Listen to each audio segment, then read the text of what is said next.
actor Jussie Smollett indicted again. A Chicago grand jury charging the 37-year-old with disorderly conduct. Now, this goes back to January of 2019 when the actor filed a police report saying that two men attacked him and put a noose around his neck. Chicago police investigated the case as a possible hate crime, but now they say the Empire actor paid two men from his show to stage the assault for publicity. NBC legal analyst and criminal defense attorney Danny Cevallos is here with me now. And Danny, this is such a case, fascinating case here. He was first indicted last March. I just want to make sure I have this correct, on 16 counts of felony disorderly conduct, but those charges were dropped. Now, Chicago Mayor Rahm Emanuel was outraged by this. Here's what he said in March.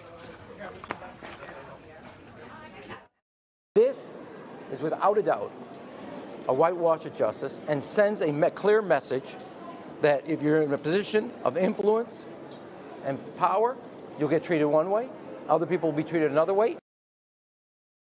All right, so why were the charges dropped back then? What happened in March? You remember, this was so controversial because the charges were dropped, and then members of the police force, and you saw Rahm Emanuel come out and say, no, we don't think these charges should have been dropped. We had the goods. We had the evidence. So it left a lot of questions about why did this particular individual have the charges dropped against him if CPD, if Chicago police believed they had very strong evidence against him for making false statements. So let's talk about what kind of evidence this new indictment is based on, because Smollett continues to deny orchestrating the attack.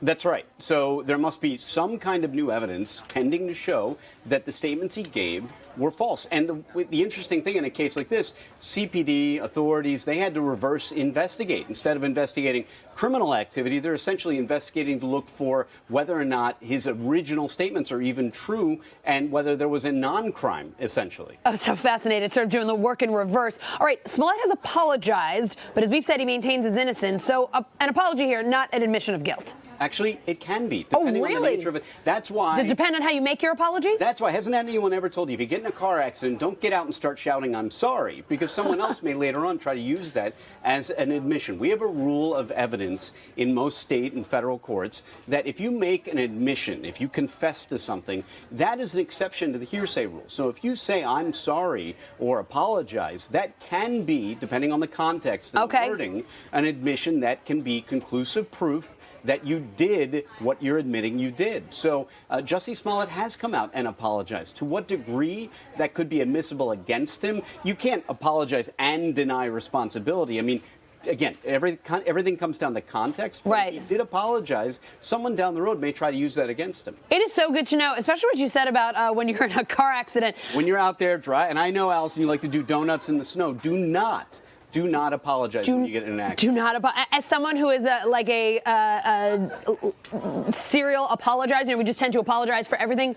Good to know. Don't apologize unless you caused the accident. All right. So if the court finds that he did make up the attack, what could he be facing here? I mean, how serious is this? Disorderly conduct is typically thought of as raising heck at outdoors or shouting or something like that. Yeah. This crime is defined as also making false statements. So it's hard to say. The statutory maximum is never a good measurement for the ultimate sentence someone is going to get, but it really will depend on how Illinois does their sentencing guidelines and what they ultimately, what he's convicted of and what he may even plead guilty to as part of a deal. Danny, this is such a fascinating case. It has been from day one. Thanks for running us through this latest update. I have a feeling we'll be talking to you about this one again. That's right. Thanks. Hey, NBC News viewers, thanks for checking out our YouTube channel. Subscribe by clicking on that button down here and click on any of the videos over here to watch the latest interviews, show highlights, and digital exclusives. Thanks for watching.